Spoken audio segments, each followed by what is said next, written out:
ലോക്സഭ നിയമസഭ ഉപതെരഞ്ഞെടുപ്പുകൾക്ക് ശേഷം വരാൻ പോകുന്ന തദ്ദേശ സ്വയംഭരണ തെരഞ്ഞെടുപ്പിന് തയ്യാറെടുക്കുകയാണ് മൂന്ന് മുന്നണികളും. എന്നാൽ ഈ തദ്ദേശ സ്വയംഭരണ തെരഞ്ഞെടുപ്പിന് മറ്റൊരു പ്രാധാന്യം കൂടിയുണ്ട്. 2026 നടക്കുവാൻ പോകുന്ന നിയമസഭാ തെരഞ്ഞെടുപ്പിൽ ആരായിരിക്കും കേരളം ഭരിക്കുവാൻ പോകുന്നത് എന്നതിൻ്റെ ഒരു മിനിയേച്ചർ രൂപമായിരിക്കും ഈ വരാൻ പോകുന്ന തദ്ദേശ സ്വയംഭരണ തെരഞ്ഞെടുപ്പിൻ്റെ വിധിയോടുകൂടി രൂപപ്പെടാൻ പോകുന്നത്. ആ ബോധ്യം മൂന്ന് മുന്നണികൾക്കും കൃത്യമായുണ്ട്.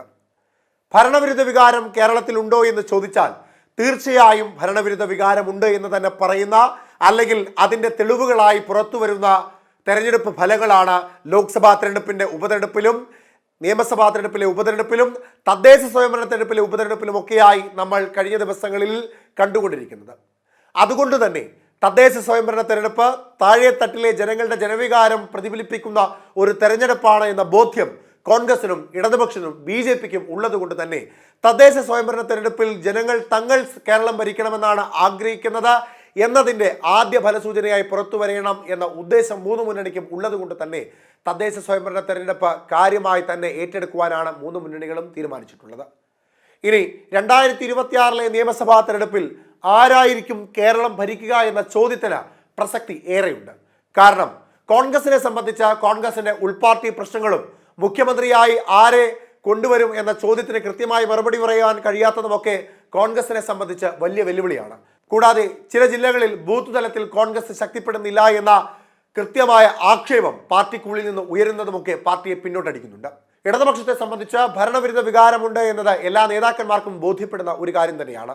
സംസ്ഥാന സർക്കാരിനെതിരായും മുഖ്യമന്ത്രിക്കെതിരായും രൂക്ഷമായ ആരോപണങ്ങളും ആക്ഷേപങ്ങളും ജില്ലാ സമ്മേളനത്തിലും സംസ്ഥാന സമ്മേളനത്തിലും ഉയരുന്നതുകൊണ്ട് തന്നെ അതെല്ലാം പ്രാദേശിക തലത്തിൽ നിന്നുള്ള നേതാക്കന്മാരിൽ നിന്നാണ് എന്നതും വരാൻ പോകുന്ന തദ്ദേശ സ്വയംഭരണ തെരഞ്ഞെടുപ്പിൽ ഇടതുപക്ഷത്തെ പിന്നോട്ടടിക്കുന്ന ഏറ്റവും പ്രധാനപ്പെട്ട കാര്യമാണ്. ഇനി BJPയിലേക്ക് വരുമ്പോൾ BJPയെ സംബന്ധിച്ച് ഇനിയും ഒരു ശക്തി കേന്ദ്രമായി കേരളത്തിൽ വളർന്നു നിൽക്കാൻ BJPക്ക് സാധിച്ചിട്ടില്ല. ചില ഇടങ്ങളിൽ വലിയ മുന്നേറ്റം BJPക്ക് വരുത്തുവാൻ സാധിച്ചിട്ടുണ്ട്. എന്നാൽ പാലക്കാട് പോലെ BJPയുടെ ഏറ്റവും പ്രധാനപ്പെട്ട ശക്തി കേന്ദ്രത്തിൽ BJP ഭരിക്കുന്ന മുനിസിപ്പാലിറ്റിയിൽ കോൺഗ്രസ് ഉണ്ടാക്കിയ വമ്പൻ വിജയം BJPയുടെ സംസ്ഥാന നേതൃത്വത്തെയും പ്രാദേശിക നേതൃത്വത്തെയും ഒക്കെ തളർത്തിയിട്ടുണ്ട്. കൂടാതെ സന്ദീപ് വാര്യരെ പോലെ BJPയുടെ മുൻനിര നേതാവ് കോൺഗ്രസിലേക്ക് വന്നതും കോൺഗ്രസിന് വലിയ തിരിച്ചടിയായി മാറിയിട്ടുണ്ട്. ഇനി ആരായിരിക്കും കേരളം ഭരിക്കുക എന്ന ചോദ്യത്തിൻ്റെ പ്രസക്തി ഏറുന്നത് ഇവിടെയാണ്. ഇടതുപക്ഷത്തെ സംബന്ധിച്ച ഭരണവിരുദ്ധ വികാരം ഉണ്ടെങ്കിൽ പോലും 2011 നടന്ന നിയമസഭാ തെരഞ്ഞെടുപ്പിന് മുമ്പായി, അതായത് അച്യുതാനന്ദന്റെ കാലത്ത് നടന്ന വാർഡ് വിഭജനം ഇടതുപക്ഷത്തിന് അനുകൂലമാകുന്ന തരത്തിലേക്ക്, അതായത് 50 മുതൽ 60 വരെ സീറ്റുകൾ തീർച്ചയായും ഇടതുപക്ഷത്തിന് ലഭിക്കുന്ന തരത്തിലേക്കുള്ള ഒരു പഞ്ചായത്ത് വിഭജനമാണ് 2011 അച്യുതാനന്ദന്റെ കാലത്ത് ഉണ്ടായിരുന്നത്. അതിനുശേഷം ഒരു വാർഡ് വിഭജനം നടക്കുന്നത് ഇപ്പോഴാണ്. ഈ കാലഘട്ടങ്ങളെല്ലാം പരിശോധിക്കുമ്പോൾ 2011 ഉമ്മൻചാണ്ടി സർക്കാർ അധികാരത്തിലേറിയെങ്കിൽ പോലും അങ്ങനെ വലിയ സീറ്റുകളൊന്നും നേടി അധികാരത്തിലെത്തുവാൻ കോൺഗ്രസിന് സാധിച്ചില്ല. അതിൻ്റെ പ്രധാന കാരണങ്ങളിലൊന്ന് ഈ വാർഡ് വിഭജനമാണ്. ഈ വാർഡ് വിഭജനം ഇടതുപക്ഷത്തിന് ഇപ്പോഴും ഒരു ബലം തന്നെയാണ്. എന്നിരുന്നാലും വാർഡ് വിഭജനത്തിൽ പോലും പ്രാദേശിക തലത്തിലെ നേതാക്കന്മാർ സംസ്ഥാന നേതൃത്വത്തോടുള്ള വിയോജിപ്പ് അറിയിക്കുകയും ആരോപണങ്ങൾ ഉയർത്തുകയും അമർഷം അറിയിക്കുകയും ചെയ്യുന്ന സാഹചര്യത്തിൽ വാർഡ് വിഭജനം കൊണ്ട് വരാൻ പോകുന്ന നിയമസഭാ തെരഞ്ഞെടുപ്പിൽ പിടിച്ചു നിൽക്കുവാൻ ഇടതുപക്ഷത്തിന് സാധിക്കില്ല. കൂടാതെ ഇടതുപക്ഷത്തെ സംബന്ധിച്ച ഏറ്റവും പ്രധാനപ്പെട്ട ഒരു വിഷയം കാലങ്ങളായി ഇടതുപക്ഷത്തിന് ലഭിച്ചുകൊണ്ടിരുന്ന SC സമുദായത്തിൽപ്പെട്ട വോട്ടുകൾ, ഈഴവ സമുദായത്തിൽപ്പെട്ട വോട്ടുകൾ, ആ വോട്ടുകളുടെ ഒരു ഒഴുക്ക് BJPയിലേക്ക് ഇപ്പോൾ തുടരുന്നു എന്നുള്ളതാണ്. പിന്നെ ഇടതുപക്ഷത്തെ സംബന്ധിച്ച് ഏറ്റവും ഗുണകരമായ ഒരു കാര്യം, സർക്കാർ വിരുദ്ധ വികാരത്തിൽ നിന്ന് ഉണ്ടാകുന്ന വോട്ട് ആ ഇടതുപക്ഷത്തു നിന്ന് ഒഴുകിപ്പോകുന്ന വോട്ടുകൾ ഭിന്നിച്ചു പോകുന്നത് കൊണ്ട്, അതായത് ഇടതു കോട്ടകളിൽ നിന്ന് കുറച്ച് വോട്ടുകൾ BJPയിലേക്കും കോൺഗ്രസിലേക്കും ഒക്കെ ഒഴുകിപ്പോകുന്നത് കൊണ്ട് അവിടെ ഉണ്ടാകുന്ന വോട്ട് വിഘടനം ഇടതുപക്ഷത്തിന് അനുകൂലമാവുകയും ചെറിയ ഭൂരിപക്ഷത്തിലെങ്കിലും ഓരോ മണ്ഡലത്തിലും കൂടുതൽ MLAമാരെ വിജയിപ്പിച്ചെടുക്കുവാൻ കഴിയുന്ന ഒരു സ്ഥിതിവിശേഷം ഉണ്ടാകും എന്ന ധാരണ ഇടതുപക്ഷത്തിനുണ്ട്. കൂടാതെ അവരുടെ സംഘടനാ സംവിധാനത്തിൽ വലിയ ക്ഷയമൊന്നും ഇപ്പോൾ ഉണ്ടായിട്ടില്ല. കേന്ദ്ര സംവിധാനം ഉണ്ട്, പാർട്ടിക്ക് ഇപ്പോഴും അണികളുണ്ട്. ആ ശക്തമായ രീതിയിലുള്ള പ്രവർത്തനവും ഇടതുപക്ഷത്തിന് കരുത്ത് നൽകുന്നുണ്ട്. അതുകൊണ്ട് 2026 നിയമസഭാ തെരഞ്ഞെടുപ്പിൽ ഇടതുപക്ഷം വരാൻ സാധ്യത ഇല്ല എന്ന് അങ്ങനെ അങ്ങ് എഴുതിത്തള്ളാൻ കഴിയില്ല. BJPയെ സംബന്ധിച്ച് BJP കോൺഗ്രസിൻ്റെയും ഇടതുപക്ഷത്തിൻ്റെയും ഒക്കെ കോട്ടകളിൽ കാര്യമായ വിള്ളൽ വോട്ട് സമ്പാദനത്തിലൂടെ ഉണ്ടാക്കുന്നുണ്ട്.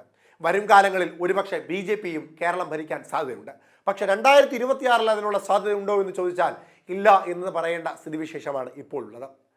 ഇനി കോൺഗ്രസിലേക്ക് വരുമ്പോൾ കോൺഗ്രസിനാണ് കൂടുതൽ സാധ്യതയുള്ളത്.